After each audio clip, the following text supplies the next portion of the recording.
Hey everybody, it's Casey Castaway, and welcome to my Let's Play of Shadowgate for the Nintendo Entertainment System. This game was originally a black and white 1987 point-and-click adventure game for the Apple Macintosh, and this port of the game is much better in my opinion. It's in color and the music is really good. And this is the one that I played a lot as a kid. This port, as well as the Game Boy port of the game. So, there were a couple sequels. There was Beyond Shadowgate, which was more of I guess it was the same type of adventure game, but it wasn't first person. And then there was Shadowgate 64, which is also a really good game. And then recently there was a remake, or somewhat of a remake, for the Nintendo Switch as well. So, we will get started here.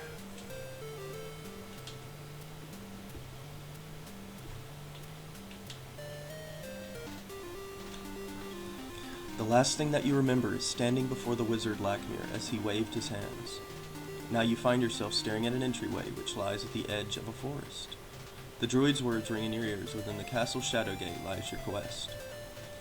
The dreaded Warlock Lord will use his black magic to raise the Behemoth from the dark depths. The combination of his evil arts and the great Titan's power will surely destroy us all. You are the last of the line of kings, the seed of prophecy that was foretold eons ago. Only you can stop the evil one from darkening our world forever. Fare thee well. Gritting your teeth, you swear by your god's name that you will destroy the Warlock Lord. Alright, so over here, this window is our first-person perspective of the world and everything, and over here is our inventory. Up here is our two torches that we have. When the torch dies out, you will die. So, anytime you see torches around the castle, you have to take them and use them here. Down here is our little map, which we can use to move around if we click with our pointer on any of the spots there, or we can also click up here on this screen. And here's our commands that we have: look, open, use, leave, speak, hit, close, take. We can speak spells, we can hit objects. This is used to move around our inventory, and if we want to use items on ourselves, we use this, and we can save our game. There's lots of different ways to die throughout the game, but the good thing about Shadowgate is if you die, you just go back to the previous screen that you were at. So, the first thing we want to do is open this skull. As if by magic the skull rises, we're going to take the key and then open this door. The door is open. It's the door leading into the castle Shadowgate. We'll proceed in. That pitiful wizard Lakmir was a fool to send a buffoon like you to stop me. You will surely regret it, for the only thing here for you is horrible death. The sound of maniacal laughter echoes in your ears. So like I said before, we take all the torches that we can. You can also use a torch to burn things, like you can burn this rug if you want. And you burn other important things. So we want to use the key on this door. And we'll go in. The stone walls seem uncomfortably close as you walk down the stairs. So we will take that torch, and we don't want to take the book, because we will die. We just want to open the book. A rectangular hole has been cut out of the inside of the book, so we now take key 2, and we will go back to the previous room. Use key 2 to open up this closet.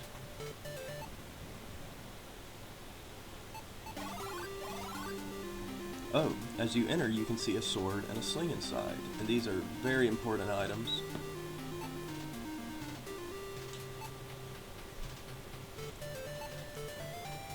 Especially the sling.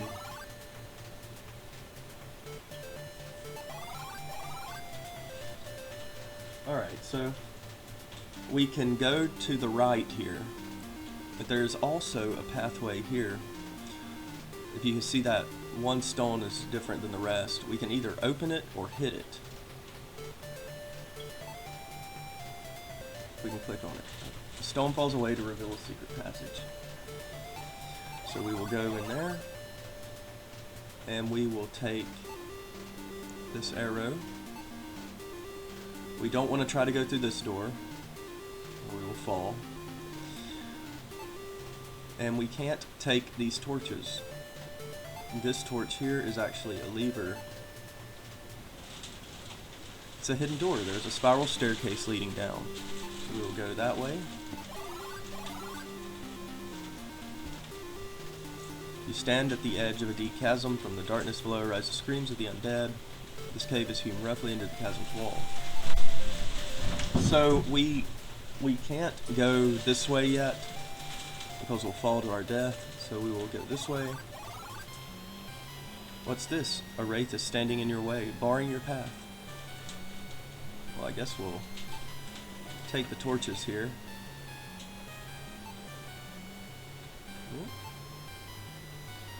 And we will go ahead and use one of those torches. And if you notice, there's a torch here that's separate from these, so we want to light that one here. The torch burns with a strange white flame. With a shout, you throw the flaming torch at it. With a blinding flash, the white flame engulfs the undead apparition. When you open your eyes again, the wraith is gone. So next thing we want to do is take this cloak, because we will need that later. And we'll go on through this room here. It's a small stone chamber. It is lined on one side by two barred portals. We will take this torch, and we can look at these bottles. So this small silver vial glows with a lustrous shine. You notice that the bottle is impossibly light. Small silver bottle, it sure smells terrible. Well, we don't want that one then. We will take the one that is shiny and nice. And we can take this scroll. Let's open scroll 1. Your hands begin to sweat because of your extreme excitement. 5 to find, 3 or 1. 1 gives access to the bladed sun. A silver orb to banish below, the staff of ages to vanquish the foe. Joining 2, the golden blade, the last to invoke the platinum horn. So, this is basically outlining what we have to do at the very end of the game, the order in which to beat the game, pretty much. So, we'll hold on to that. And we will look at this sign that says Epor. You have to look at it twice. Epor, Epor, Epor, you got it. It seems some sort of magic word. You've learned one magic spell. So, we will speak that new spell that we learned. The spell was chanted, Epor. There are many strange things in this world. When you said the magic spell, the rope moved. Having stretched up to the hole, the rope stops moving. Okay. So if you notice, there's a outline on these stones back here. That's a pathway. And we'll open it. You feel the ground shake as the rock moves slowly aside to reveal a passageway. We can go through that. The cold water from the limestone drips on your neck, sending shivers down your spine. So we do not have what we need yet to complete that puzzle, so we have to do a little backtracking.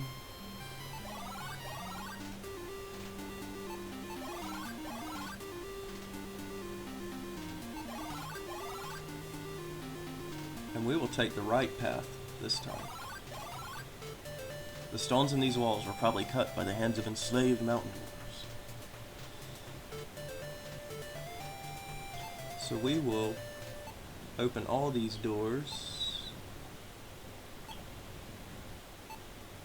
and I'm going to go through the right door first.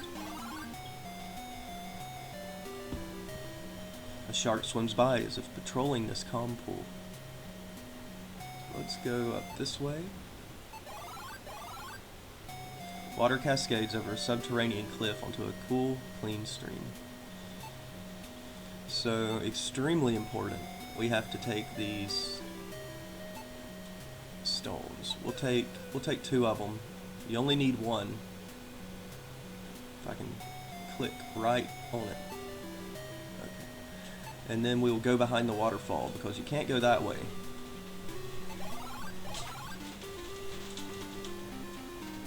The walls in this room are much too close for comfort.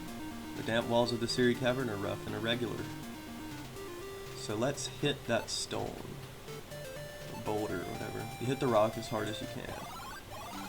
We have a comic book POW symbol. The loose rocks fall down as if hinged to the wall. So let's open the bag. We don't need to take it, but we need to take what's inside of it. And there's these 3 jewels here are what we need to proceed. We need all 3 of them.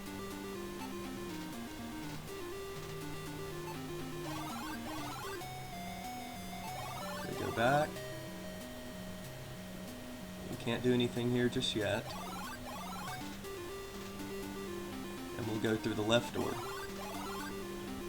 You enter a cold room. The stench of flesh and decay pervades the small chamber. You begin to shiver. This room is really cold.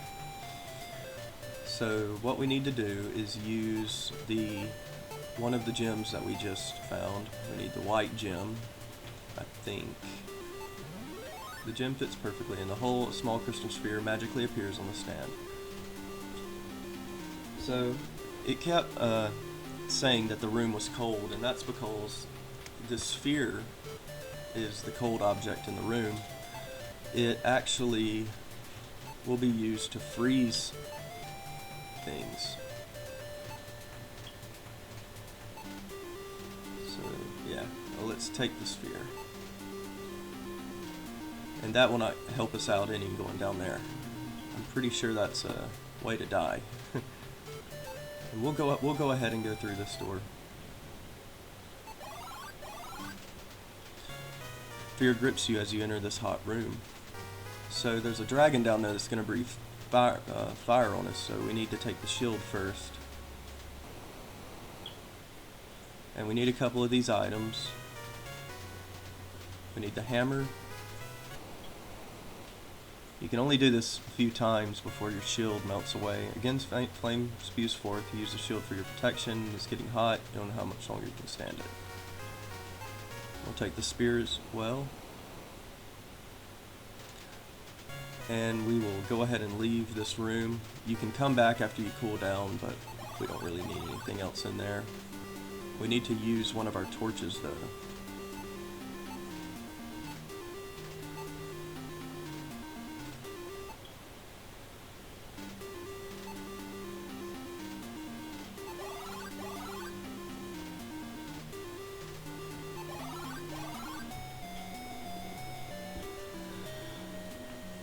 Okay, so here we're going to use our sphere. Oh, I just passed it. We're going to use it on the water. You drop the sphere into the lake and notice the ripples disappear as the water turns to ice.